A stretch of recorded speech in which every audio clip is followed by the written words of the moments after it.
ವಿರಾಟ್ ಕೊಹ್ಲಿ ಅವರ ಅಭಿಮಾನಿಗಳು ತಪ್ಪದೆ ಈ ವಿಡಿಯೋಗೊಂದು ಕಮೆಂಟ್ ಮಾಡಿ.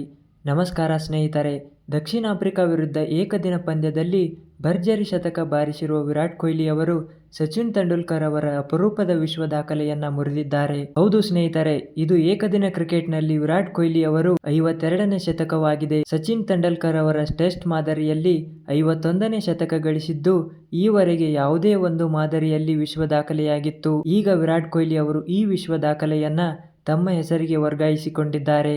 ಇದೇ ವೇಳೆ ಕೊಹ್ಲಿ ಅವರ ಶತಕ ಗಳಿಸಿದ ನಂತರ ಅಭಿಮಾನಿಯೊಬ್ಬ ಮೈದಾನಕ್ಕೆ ನುಗ್ಗಿ ಕಾಲಿಗೆ ನಮಸ್ಕರಿಸಿದ ಘಟನೆ ಒಂದು ನಡೆದಿದೆ. ದಕ್ಷಿಣ ಆಫ್ರಿಕಾ ಬೌಲರ್ಗಳನ್ನು ಚೆಂಡಾಡಿದ ವಿರಾಟ್ ಕೊಹ್ಲಿ ಅವರು ಇದೀಗ ಭಾರತ ಕ್ರಿಕೆಟ್ನ ದಂತಕಥೆ ಮಾಸ್ಟರ್ ಬ್ಲಾಸ್ಟರ್ ಸಚಿನ್ ತೆಂಡೂಲ್ಕರ್ ಅವರ ಹೆಸರಲ್ಲಿದ್ದ ಅಪರೂಪದ ವಿಶ್ವ ದಾಖಲೆಯೊಂದನ್ನು ತಮ್ಮ ಹೆಸರಿಗೆ ಬರೆಸಿಕೊಂಡಿದ್ದಾರೆ.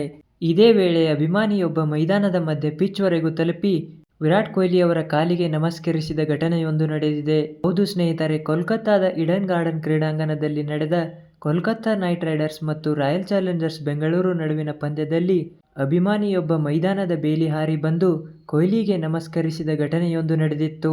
ಭಾರತ ತಂಡದ ಮಾಜಿ ನಾಯಕರಾದ ಮಹೇಂದ್ರ ಸಿಂಗ್ ಧೋನಿಯವರ ತವರೂರಾದ ರಾಂಚಿಯ JSCA ಅಂತಾರಾಷ್ಟ್ರೀಯ ಕ್ರೀಡಾಂಗಣದಲ್ಲಿ ನಡೆಯುತ್ತಿರುವ ಭಾರತ ಮತ್ತು ದಕ್ಷಿಣ ಆಫ್ರಿಕಾ ನಡುವಿನ ಮೊದಲ ಏಕದಿನ ಪಂದ್ಯದಲ್ಲಿ ವಿರಾಟ್ ಕೊಹ್ಲಿ ಅವರು ಶತಕ ಬಾರಿಸಿ ಮಿಂಚಿದ್ದಾರೆ. ಕೊಹ್ಲಿ ಅವರು ಶತಕ ಮಾಡಿದ ನಂತರ ಬ್ಯಾಟ್ ಮೇಲಕ್ಕೆತ್ತಿ ಆಗಸದೆಡೆ ನೋಡುತ್ತಿದ್ದಂತೆ ಭದ್ರತಾ ಸಿಬ್ಬಂದಿಯ ಕಣ್ತಪ್ಪಿಸಿ ಮೈದಾನಕ್ಕೆ ನುಗ್ಗಿದ ಅಭಿಮಾನಿಯೊಬ್ಬ ಕ್ರಿಕೆಟ್ ದಿಗ್ಗಜನ ಪಾದ ಮುಟ್ಟಿ ನಮಸ್ಕರಿಸಿದ ಘಟನೆಯೊಂದು ನಡೆದಿದೆ.